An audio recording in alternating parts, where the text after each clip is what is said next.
Magandang araw, ako po si Alessandra Contreras at ito ang aking output number 2. Uri ng pamumuno na nakikita ko sa aking sarili ay ang democratic leadership.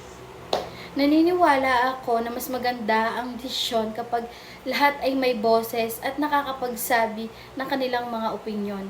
Halimbawa, sa group activities sa klase, palagi kong hinihingi ang kanilang mga idea bago kami gumawa ng activity or magdesisyon. Ang advantage naman nito ay mas marami kaming idea na nakukuha at nagiging malapit kami sa bawat isa. Ang disadvantage naman ay medyo matagal minsan bago kami nagkakasundo.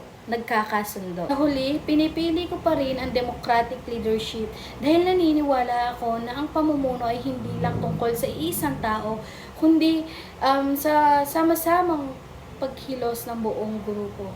Maraming salamat po.